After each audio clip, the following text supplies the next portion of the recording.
The sound of a throaty engine rumbles through the summer air as I sit on a weathered bench, licking my pistachio ice cream cone. My daughter Sophie laughs beside me, her face sticky with chocolate syrup. It's the kind of evening that reminds me why I work so hard, to savor small, fleeting moments like this. But then I see it. A gleaming red motorcycle cruises down the street. Not just any motorcycle, a vintage Indian Chief, its chrome shining like a mirror in the setting sun. My eyes are drawn to it like a magnet. Riding behind the driver, her arms wrapped tightly around his waist, is a woman in a white t-shirt with bold red lettering. Give blood, save lives. A pair of shiny red sneakers peek out from under faded jeans. It's unmistakable. It's her, my wife. The cone slips from my hand, splattering on the ground. I blink, hoping I'm wrong, but there's no mistaking the way her blonde hair escapes from beneath the helmet, the way she leans into him, carefree and happy. My heart pounds. Betrayal doesn't feel like a stab. It feels like a fire igniting in your chest, consuming reason and leaving raw, unfiltered fury. My daughter tugs at my sleeve, oblivious to the storm brewing inside me. "Dad, can we get another cone?" she asks, her smile innocent, unspoiled. I force a smile. "Sure, sweetie. Let's go." But my mind is already racing, analyzing every word, every moment that led to this. The late nights at the office, the guarded texts, the shift in her smile.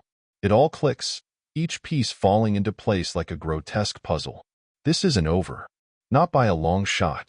Back home, I tuck Sophie into bed, her small hand clutching her stuffed bear. She falls asleep instantly, her soft breathing a bittersweet reminder of everything I stand to lose. But tonight isn't about sentimentality. It's about answers. I head downstairs, the light from her room casting a faint glow on the hallway walls. In the kitchen, her phone sits on the counter, charging. My heart pounds as I stare at it, debating whether to cross this line. But after what I've seen, there's no going back. I unlock it with the passcode she gave me years ago, my fingers trembling. The messages hit me like a freight train. Conversations with someone named Logan litter her screen. Flirty, bold, and explicit. They talk about rides, secret meetups, and places I've never even heard of. The photos are the final blow. My wife, smiling the same smile I once thought was meant for me, wrapped in his arms. The same damn t-shirt and sneakers from earlier. I drop the phone on the counter, the screen going black as my pulse roars in my ears. The betrayal is tangible now, no longer a suspicion but a concrete, brutal truth. I grab my car keys and head outside. The cool night air bites at my skin, but it does nothing to soothe the inferno raging inside me. I sit in the driver's seat, gripping the wheel, and let the wave of emotions wash over me. Anger, sadness, disbelief. All of it battles for dominance. Then clarity hits. This isn't the time for outbursts or reckless accusations. If I want justice, I need to play this smart. Every move from here on out must be calculated, precise, and untraceable. Tomorrow, I'll start with a call to someone who can help me get what I need. The morning sun barely creeps through the curtains when I'm already on the phone. The house is quiet. Sarah left early for work, and Sophie's still asleep. The betrayal feels sharper in the stillness, but I channel it into focus. "Rick," I say, my voice low but firm. "I need a favor." Rick's someone I trust, a private investigator who owes me one. Years ago, I'd helped him out of a tight spot during a contracting job that nearly went sideways. He listens as I explain the situation, each word measured and deliberate. "She's cheating on me, Rick. I need proof. Photos, videos, timestamps, everything. I want the truth documented from every angle." Rick doesn't hesitate. "You sure about this, man? Once we start, there's no going back." "There's nothing to go back to," I reply, steel in my tone. "I need leverage." By the time I hang up, my plan is already unfolding. Rick will tail Sarah, track her movements, and dig into Logan's background. In the meantime, I have work to do. I log into our shared accounts, reviewing every financial transaction from the past few months. Dinner charges at places I've never been, hotel bookings disguised as business expenses, and withdrawals I can't trace to any household needs. My chest tightens with every discovery, but I jot down every detail. This isn't just a betrayal of the heart. It's a systematic dismantling of our marriage. Sophie's voice jolts me from my thoughts. Dad, can we have pancakes? I turn to see her standing in the doorway, her hair a wild mess and her bear tucked under one arm. Her innocence is a stark contrast to the storm brewing inside me, and I force a smile. Of course, sweetheart, I say, ruffling her hair. Go get dressed. We'll make a whole breakfast spread. As I crack eggs into a bowl, I make a silent promise. No matter what happens, Sophie will be my priority. She deserves stability, love, and a life free from the chaos Sarah has brought into ours. But Sarah? She'll have to face the consequences of her actions. Rick texts me later that afternoon with his first update. She's meeting him at the coffee shop near 12th. Want me to follow? My reply is instant. Yes. Don't lose them. The pieces are starting to come together. All I need now is patience and proof. Rick's updates come steadily throughout the day, each one a thread unraveling the fabric of the life I thought I knew. By mid-afternoon, he sends a photo that makes my blood boil. Sarah, sitting across from Logan in a dimly lit corner of a cafe, her hand resting lightly on his. She's smiling, a smile I haven't seen in years. It's intimate, carefree, and completely unforgivable. Rick's message follows the photo. They're leaving. Looks like he's taking her to his place. I grip my phone tightly, my jaw clenched as I type my response. Follow them. I need everything. My heart races as I imagine what's happening, but I keep myself in check. I can't let emotions derail my plan. This isn't the time for confrontation. It's the time for strategy. When Rick calls later, his voice is low, cautious. They're at his apartment. She's still inside. Want me to wait? Yes, I say without hesitation. Get photos when she leaves. I spend the next few hours pacing the house, trying to focus on Sophie and our routine, but my mind is a storm. Every laugh, every shared moment between Sarah and me feels tainted now, twisted into a mockery of what I thought we had. But there's no turning back. I've set this plan in motion, and it's only a matter of time before I have what I need.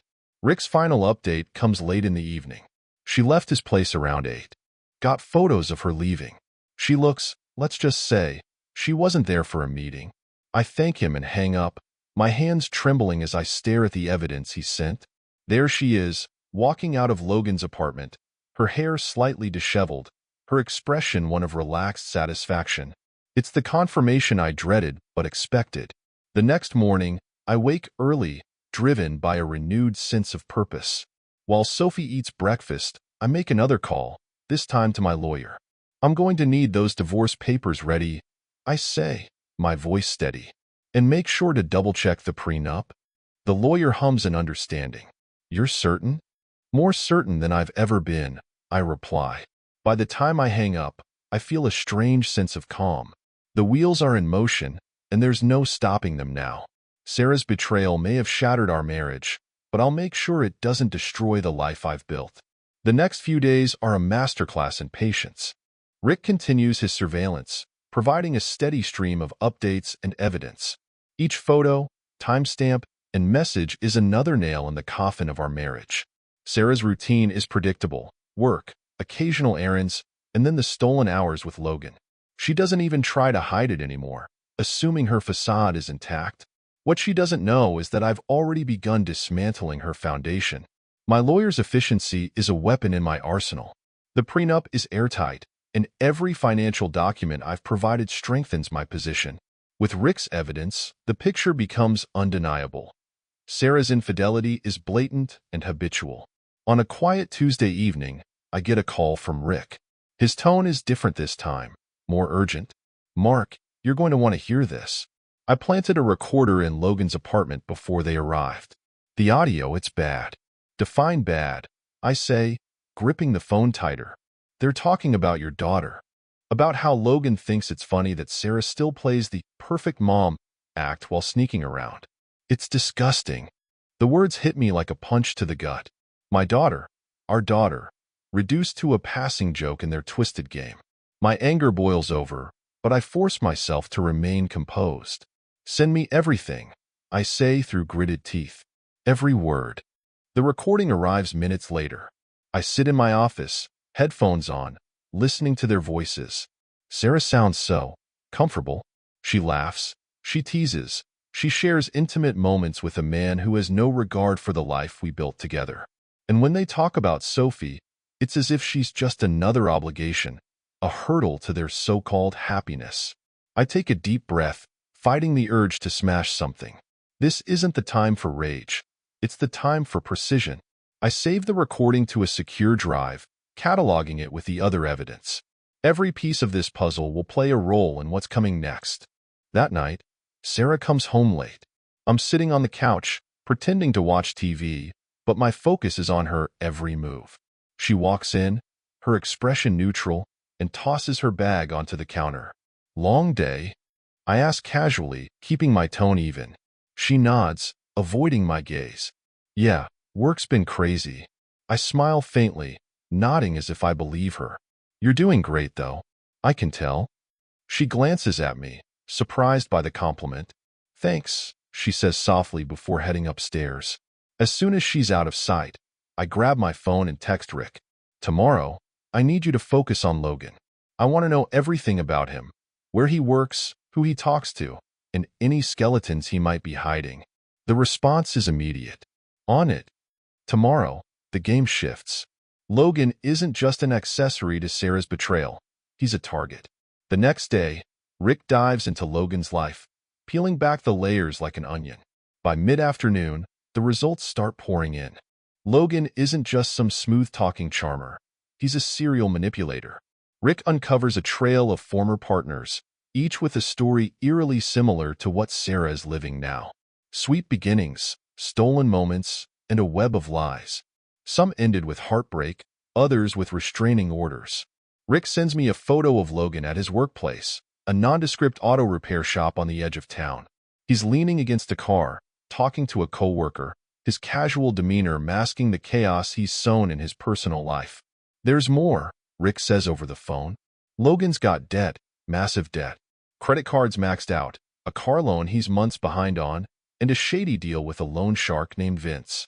This guy's living on borrowed time. I smile grimly. Logan isn't just vulnerable, he's a ticking time bomb. And now I have the fuse. That evening, I sit down with a notebook and pen, sketching out my plan. It's not just about exposing Sarah anymore. Logan's arrogance, his disregard for my family, demands retribution, but it won't be violent. It'll be methodical, calculated, and complete. The first step is setting the stage. I contact a friend, Jason, who works in real estate. Logan's apartment complex is one of Jason's properties, and a quick conversation confirms what Rick already found. Logan's barely keeping up with rent. Jason agrees to send a notice, letting Logan know he's under review for eviction. It's just a nudge, but it's enough to rattle him. Next, I call a contact in the auto repair industry, a supplier who happens to service Logan's shop. I explain the situation, keeping it professional but firm. Within hours, Logan's shop is flagged for an overdue balance on parts orders, threatening their ability to get new supplies. By the time I'm done, Logan's world is teetering, and I haven't even made direct contact. Sarah comes home late again, her excuses thinner by the day. This time, I don't bother pretending to believe her. I keep the conversation light, focusing on Sophie and our weekend plans, but my resolve is set. She has no idea the storm that's about to hit. Rick calls later with another update. He's feeling the heat, Mark. Logan had a blowout argument with his boss today over the late parts. He's losing it. Good, I say, my voice calm. Let him crumble. Rick hesitates. You sure you want to go this far? I pause, considering his question, but the answer is clear. Yes. He made this personal. Now he gets to see how personal I can make it. Tomorrow, the next phase begins. Logan and Sarah may think they're in control, but they're about to learn how wrong they are. Morning comes with an eerie calm. I sip my coffee at the kitchen table, staring at the empty chair across from me. Sarah has already left for work, or so she says. Sophie sits nearby, finishing her cereal, blissfully unaware of the undercurrents swirling beneath our home. I take comfort in her innocence, knowing I'll do whatever it takes to protect her from the fallout. Rick calls just as I'm dropping Sophie off at school. His voice is sharp, his words precise. "Mark, we've got something." Logan's on edge. He's scrambling to cover his debts, but he's also taking risks. He left work early and made a stop you're going to want to hear about. What kind of stop? I ask, gripping the steering wheel. A meeting with his loan shark, Vince. They had words, heated ones. Logan's in deeper than I thought. Vince isn't happy, and it looks like Logan's running out of options. A flicker of satisfaction ripples through me. The cracks are forming, and soon they'll be too wide for Logan to paper over. But satisfaction alone isn't enough. I need to control the narrative. Keep tailing him, I tell Rick. Every move he makes, I want to know about it. After dropping Sophie off, I take a detour to a coffee shop near Logan's apartment. Rick is already waiting, his laptop open, a set of photos on the screen. He slides it across the table without a word. The images are damning. Logan and Sarah walking arm in arm, laughing like the world belongs to them. Another photo shows them at a park bench, his hand resting on her knee as she leans into him. "She's not hiding it," Rick says, his tone almost apologetic. "She doesn't think she has to," I reply, my jaw tightening. That ends today. I leave the coffee shop with a new sense of determination. The photos, the evidence, the recordings, they're all pieces of the puzzle, but now it's time to use them. I spend the afternoon organizing everything into a comprehensive file, complete with timestamps, dates, and a summary of events. By the time I'm done, the file is thick, irrefutable, and devastating. The first copy goes to my lawyer, along with instructions to proceed with the divorce immediately. The second copy is for Sarah, but she won't see it yet. Not until the moment is right. Rick calls again in the evening. Logan's back at his apartment. He's been pacing, making calls. Looks like Vince's visit shook him up. Good, I say. Let him sweat. As night falls, Sarah comes home. She walks through the door with a faint smile, dropping her bag on the counter like it's just another ordinary day. But nothing about this day is ordinary. "You're home early," she says, her tone casual. "Thought I'd spend more time with Sophie," I reply, matching her nonchalance. She's what matters most, after all. Sarah nods, her smile faltering slightly. There's something in her eyes, unease, maybe even guilt, but she brushes it off. She has no idea the net is tightening. Tomorrow, the next phase begins. Logan's world is crumbling, but Sarah's turn is coming. The stage is set, and the final act is near. The morning begins with precision. I load Sophie's backpack for school, giving her an extra hug at the door. She looks up at me with her bright, trusting eyes, and I feel the weight of my promise to her. She deserves a future free from the lies and betrayals her mother has woven. As soon as she's off to school, I get to work. The first order of business is delivering the file to Logan's workplace. I walk into the auto shop like a man on a mission, the file tucked neatly under my arm. The manager, a burly guy with grease-streaked hands, looks up from the counter. "Can I help you?" he asks, eyeing me curiously. "I'm here about one of your employees, Logan," I reply, keeping my tone neutral. His expression tightens. "What about him?" I slide the file onto the counter and tap it with 2 fingers. "You'll want to see this. It's a matter of company image." He hesitates but opens the file, his eyes scanning the contents. As the color drains from his face, I know the damage is done. By the time he finishes, he's glaring at the photos of Logan and Sarah like they're a personal insult. "Is this real?" he asks, his voice low. "Every word and every image," I confirm. "Your shop is your business, but I thought you should know who you have representing your name." He nods grimly, slamming the file shut. "Thanks for letting me know. I'll take care of it." As I walk out, I feel a sense of satisfaction. The file has done its job, planting the first seed of doubt in Logan's professional life. The next strike comes in the form of an anonymous tip to Vince, the loan shark. Using a burner phone, I send him a series of messages detailing Logan's financial dealings, including his attempts to dodge payments and the lies he's told to cover his tracks. Vince doesn't reply, but I know it'll get his attention. Logan's world is already teetering, and a push from Vince will send it spiraling. Back home, I prepare for the final move of the day. I send an email to Sarah's law firm, using a professional tone to outline her recent activities. I attach a few choice photos, including the one of her leaving Logan's apartment. The email is short and direct, ending with a single question. Does this reflect the integrity your firm prides itself on? By the time Sarah gets home that evening, I'm sitting in the living room, sipping a whiskey and watching the clock. She walks in, her smile forced, her movements stiff. Something's different tonight. She knows something is off. "You okay?" she asks, trying to sound casual. "Never better," I reply, raising my glass. "How about you? Work treating you well?" She hesitates, her eyes narrowing slightly. "Yeah, it's fine." "Why?" "Just wondering," I say with a shrug. "You seem tense."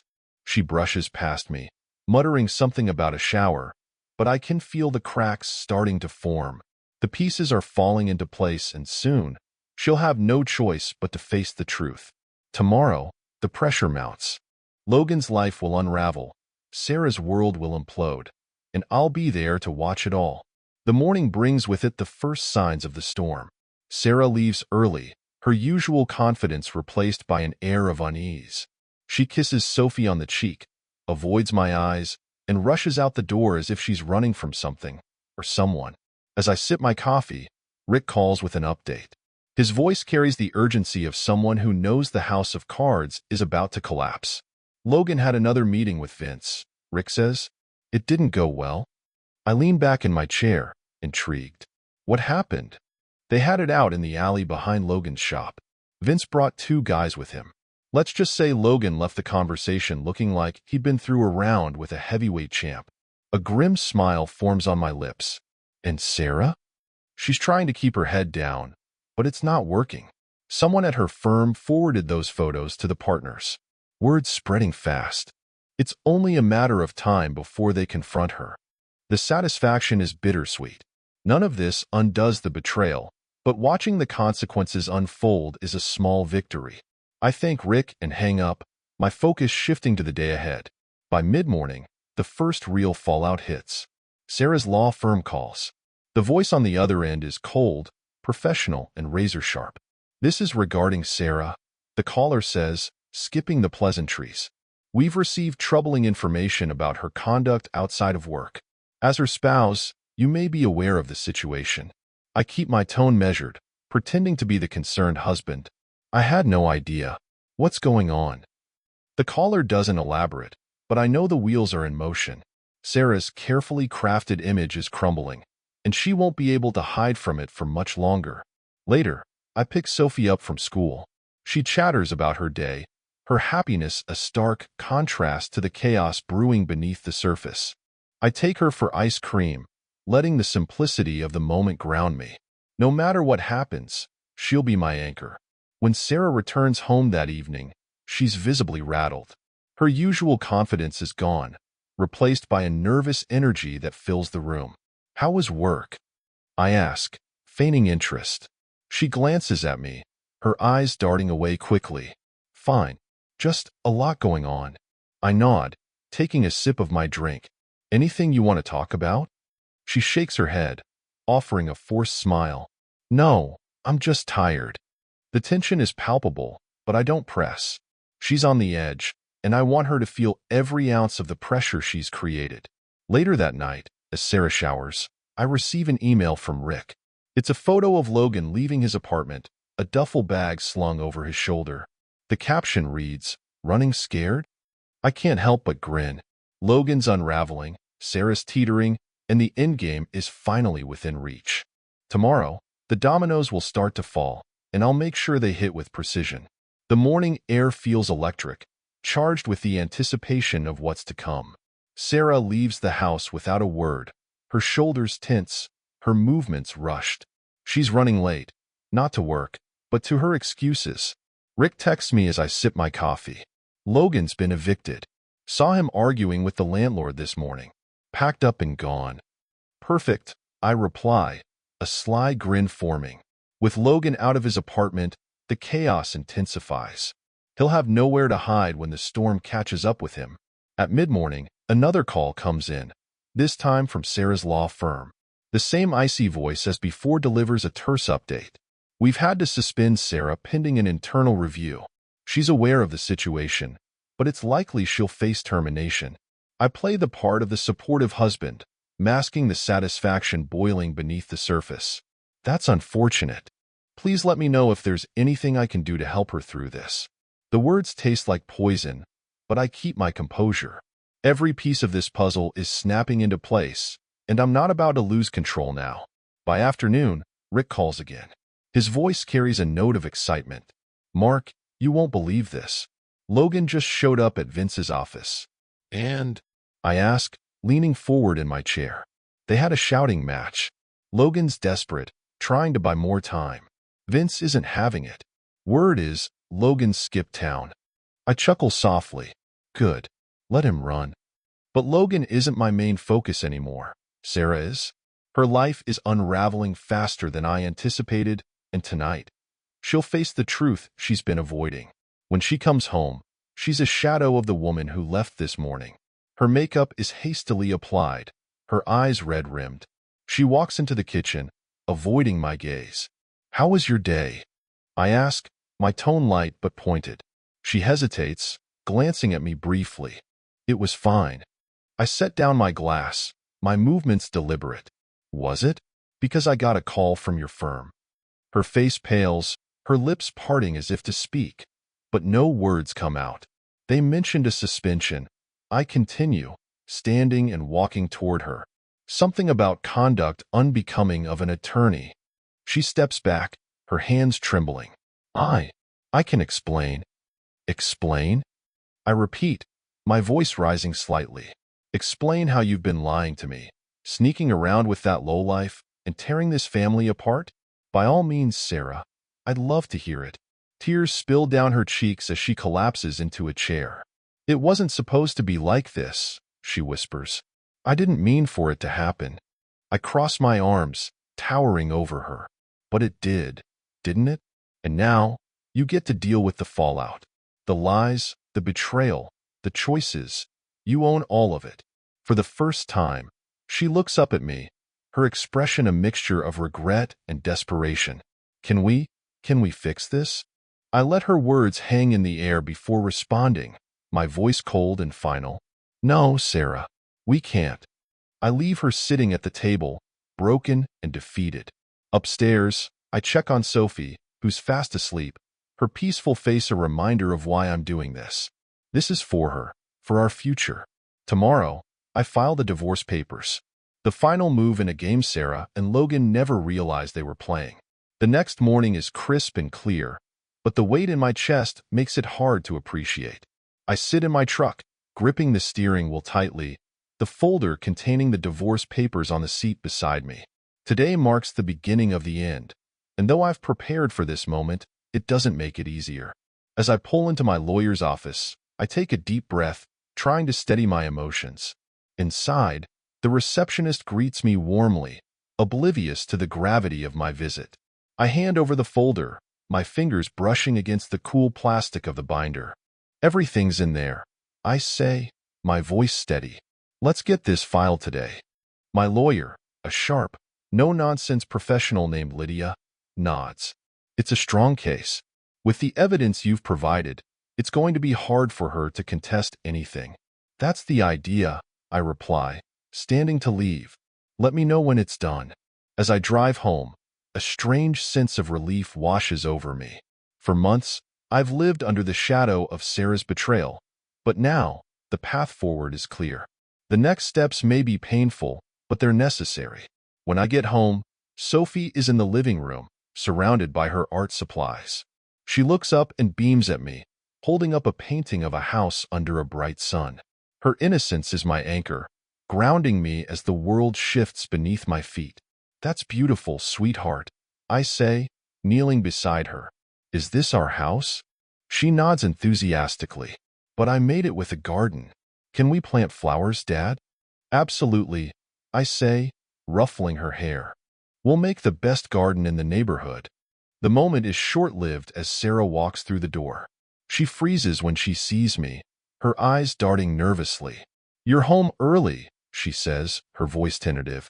Had some things to take care of, I reply, my tone neutral. We need to talk. Her face tightens, and she glances at Sophie. Can it wait? No, I say firmly. Sophie, sweetheart, can you go play upstairs for a little while? I need to talk to Mommy. Sophie looks between us, sensing the tension, but nods and gathers her things. Once she's out of earshot, I turn to Sarah. The divorce papers are being filed today, I say, watching her reaction closely.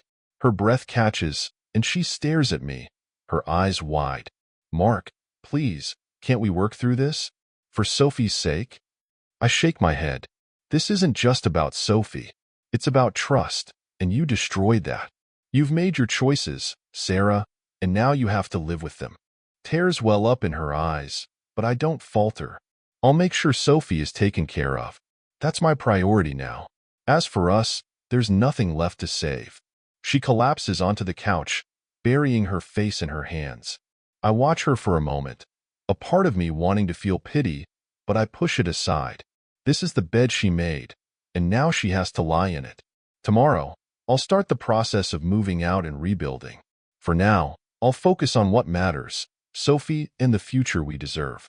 The next morning dawns with a sense of finality. I've made my decision, and now it's time to act on it. Sophie eats her breakfast in blissful ignorance as I pack the first boxes. My tools, important papers, and a few keepsakes. All the things I'll need to start over. As I load the boxes into my truck, I feel the weight of each one, not just in my arms but in my heart. Every item is a piece of the life I thought we had, now reduced to memories and necessities. Sarah emerges from the house, her arms crossed, watching me from the porch. You're really leaving, she says, her voice barely above a whisper. I glance at her briefly, then continue loading the truck. You made this inevitable. Mark, she pleads, stepping closer. We can fix this. We can go to counseling, try to make things right. I stop and turn to face her, my expression hardened. Counseling can't fix a broken foundation, Sarah. You made your choices, and I'm making mine. She flinches at the coldness in my tone, tears glistening in her eyes. What about Sophie? Doesn't she deserve a whole family? Sophie deserves honesty, I say firmly. She deserves parents who prioritize her, not their own selfish desires. And she'll get that from me. Her shoulders slump, and she nods, defeated. I never meant for it to get this far. It always gets this far, I reply, my voice steady. That's the nature of betrayal. I close the truck bed and walk back into the house, bypassing Sarah without another word. Sophie is in the living room, drawing another one of her bright, happy pictures. I kneel beside her, brushing a strand of hair from her face. Sweetheart, I say softly, Daddy's going to be living in a new house soon. It's not far, and you'll have your own room there, just like here. She looks up at me, her big eyes filled with curiosity. Will I still see you every day? Of course, I say, pulling her into a hug. Nothing will change between us. You'll always be my number one. Her smile is small but genuine, and it gives me the strength to continue. I finish packing my things and leave without ceremony. Sarah stands on the porch, watching me drive away, her figure shrinking in the rearview mirror. By the time I pull up to the new place, I feel a strange mixture of relief and sadness. The house is smaller, more modest, but it's mine. A blank slate to start over. I spend the afternoon unpacking, arranging furniture, and making the place feel like home. When Sophie comes over for the weekend, I want her to feel comfortable, safe, and loved. That night, as I sit on the couch with a beer in hand, I reflect on everything that's happened. The betrayal, the evidence, the unraveling of a life I thought was unshakable. But as painful as it's been, I know I'm stronger for it. This isn't the end. It's the beginning. The first weekend with Sophie in the new house feels surreal. The sound of her laughter fills the rooms as she explores, running from her bedroom to the backyard, her excitement uncontainable. Her joy is infectious, lifting the heaviness that's lingered over the past few weeks. Daddy, can we plant flowers here? She asks, pointing to a bare patch of soil by the fence. I smile, crouching down beside her. We can plant whatever you want. How about some sunflowers? They're big and bright, just like you. Her giggle is the best sound I've heard in weeks. Sunflowers. Yes. Can we plant them tomorrow? Absolutely, I say, ruffling her hair. Tomorrow, we'll make this place even more beautiful. We spend the rest of the afternoon unpacking the last few boxes and arranging her room. I let her pick where everything goes, her small hands directing me as I hang posters and place her favorite stuffed animals on the bed. By the time we're done, the room is a kaleidoscope of colors and cheerfulness, an oasis for her in this new chapter of our lives. As the sun sets, we sit on the back porch, sharing sandwiches and talking about her favorite cartoons. The simplicity of the moment brings a rare sense of peace. For the first time in a long while, I feel like we're moving forward. But reality isn't far behind. That evening, I get a text from Rick. Logan's back in town. Looks like he's staying with a buddy. Want me to keep an eye on him? I stare at the message, the peace of the day threatening to crumble. Logan, the root of this upheaval, thinks he can slink back into town without consequences. But I'm not about to let him escape unscathed. Yes, I reply. Keep tracking him. I want to know his every move. The next day, Sophie and I plant the sunflowers, her tiny hands scooping dirt while I guide her. It's messy, fun, and exactly what we need.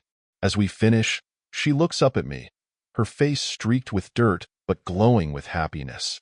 Do you think they'll grow big, Daddy? She asks. They'll grow as big as you can imagine, I say, my voice steady. Just like us. That night, after I put her to bed, I sit on the porch with my laptop. Rick sends me an update. Logan's been seen near Sarah's law firm. My jaw tightens. Is he trying to reconnect with her, or is he simply testing the waters? Either way, his presence is a loose end I can't ignore. I begin drafting an anonymous email to Vince, outlining Logan's reappearance and his likely intentions.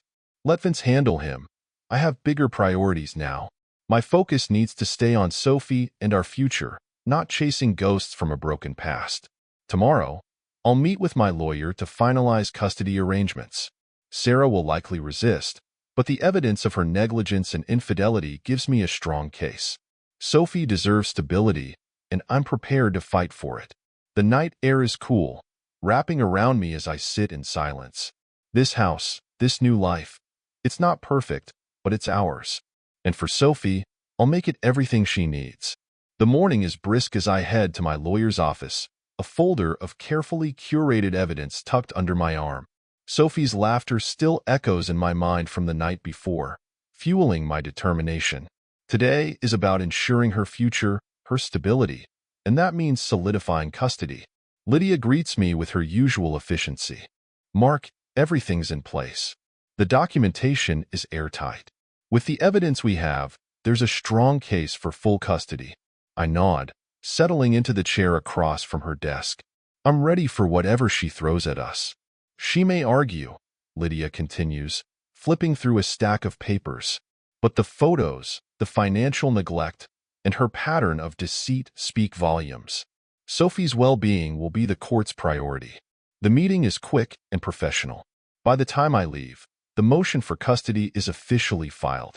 Sarah will receive notice within days, and I brace myself for the fallout. That evening, as Sophie and I eat dinner, there's a knock at the door. I open it to find Sarah standing there, her expression strained. She looks past me, her eyes searching the house. Can I come in? She asks, her voice tight. I step aside, nodding toward the living room. Sophie looks up, her face lighting up. Mommy! Sarah hugs her tightly, her hands trembling. Hi, baby. How's your new room?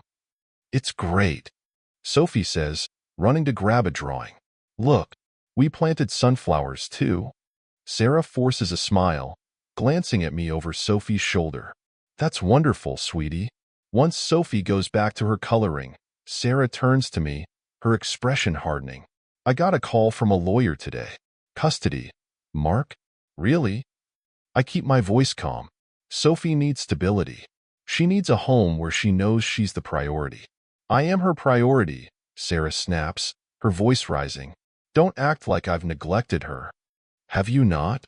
I counter, my tone sharp. Because the evidence says otherwise. While you were sneaking around, Sophie was wondering why her mom was too busy to read her a bedtime story.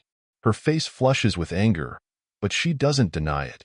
Instead, she shakes her head, her voice dropping to a whisper. "You're doing this to punish me." "No, Sarah," I say firmly. "This isn't about punishment. It's about what's best for Sophie."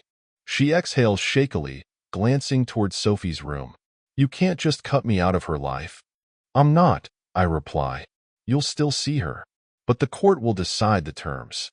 Sarah stares at me for a long moment, her eyes filled with a mixture of anger and regret. Finally, she nods, standing to leave. "This isn't over." "Good night, Sarah," I say as I close the door behind her. The silence that follows is heavy but necessary. Sophie runs out moments later, holding another drawing. "Daddy, look. It's us planting the sunflowers." I kneel beside her, pulling her into a hug. "It's perfect, sweetheart. Just like you." Tomorrow, the fight for custody will begin in earnest. But tonight, I'm reminded of why I'm fighting. Sophie is my anchor, my purpose, and I won't let her down. The courtroom is sterile, its walls cold and unwelcoming. I sit at the table with Lydia beside me, her calm professionalism a stark contrast to the storm of emotions churning inside me. Across the room, Sarah sits with her lawyer, her face pale but defiant. This is the culmination of everything: the lies, the betrayal, the choices she made. The judge enters, and the room falls silent. The custody hearing begins, the opening statements setting the tone. Lydia is concise and deliberate, painting a picture of neglect, instability, and a pattern of behavior that puts Sophie's well-being at risk. Sarah's lawyer counters, attempting to frame me as overzealous and spiteful, but the evidence Lydia presents speaks for itself. The first wave comes when Lydia introduces the photos and recordings Rick obtained. Each image, each timestamp, tells a story Sarah can't escape. Her visits to Logan's apartment, the stolen moments at the cafe, the nights away, all of it laid bare. Sarah's lawyer tries to object, claiming the evidence is intrusive, but the judge allows it. The tension in the room is palpable as Lydia continues, her voice steady and authoritative. "Your Honor, these actions show a consistent disregard for her role as a mother," Lydia says, her gaze unwavering. "Sophie deserves better." When it's my turn to speak, I take a deep breath, my words measured. I've done everything I can to provide a stable, loving home for Sophie. She's my priority, always has been. This isn't about punishing Sarah, it's about ensuring Sophie has the life she deserves. Sarah's face hardens as she listens, but I notice the faint tremor in her hands. She knows the truth as well as I do. The final blow comes when Lydia presents the financial evidence. The missed payments, the mounting debts, the reckless spending. It all paints a picture of someone spiraling, unable to prioritize what matters most. When Sarah is called to speak, her voice wavers. She talks about her love for Sophie, her intentions to be a good mother, but the weight of the evidence is too much. Her words lack conviction, her arguments faltering under the pressure. The judge listens intently, his expression unreadable. When the final statements are made, he takes a moment to deliberate, the silence in the room stretching endlessly. Finally, he speaks. Given the evidence presented, it's clear that Sophie's best interests lie in a stable environment. Custody is awarded to Mr. Daniels, with visitation rights granted to Ms. Daniels under specific conditions. The words hit like a thunderclap. Relief floods through me, but I keep my composure, nodding respectfully.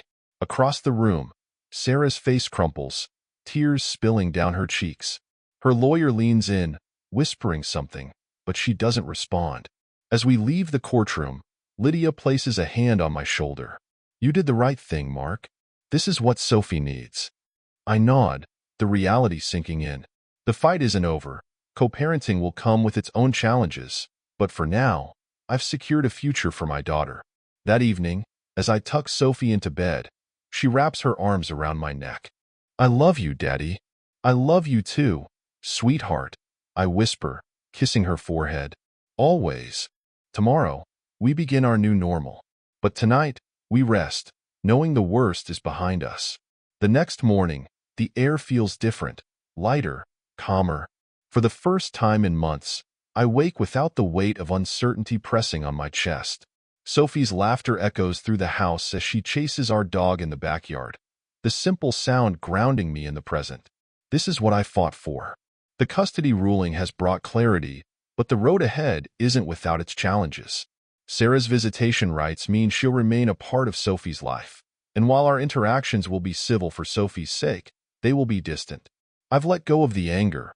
It's a weight I no longer want to carry. My focus is entirely on building a life that Sophie can thrive in.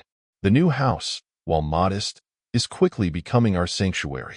Sophie and I spend the weekend adding personal touches, a sunflower garden by the fence, her artwork framed and hung in the hallway.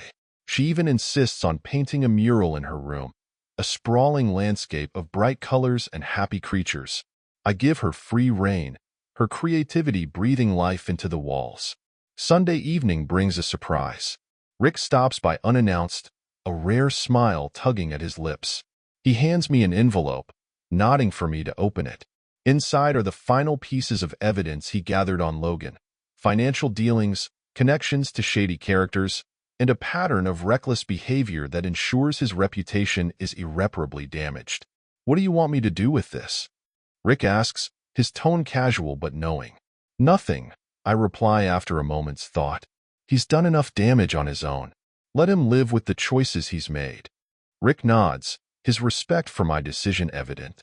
"You've handled this better than most would, Mark. You've got my number if you ever need anything." After he leaves, I burn the documents in the backyard fire pit, watching the evidence of Logan's misdeeds turn to ash. The chapter is closed, and I have no intention of revisiting it. As the weeks pass, life settles into a rhythm. Sophie adjusts quickly, her resilience a constant source of inspiration. We take weekend trips, explore local parks, and fill the house with laughter and warmth. I throw myself into work, focusing on restoration projects that remind me of the beauty in rebuilding what's been broken. Sarah tries to mend her life in her own way.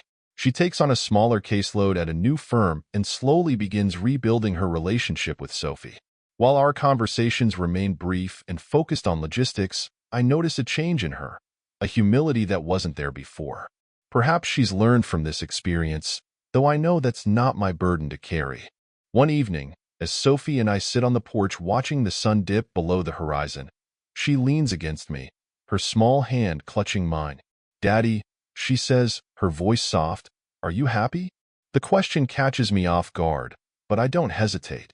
"Yes, sweetheart, I am." And for the first time, it's completely true. The betrayal, the pain, and the chaos are behind me. What lies ahead is a future filled with promise.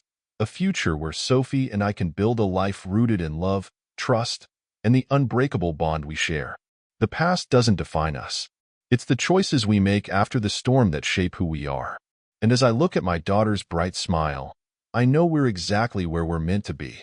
If you enjoyed this story of resilience, betrayal, and rebuilding, don't forget to like and subscribe for more gripping tales like this. What would you have done in Mark's shoes? Share your thoughts in the comments below. We'd love to hear your perspective. Stay tuned for more stories that keep you on the edge of your seat.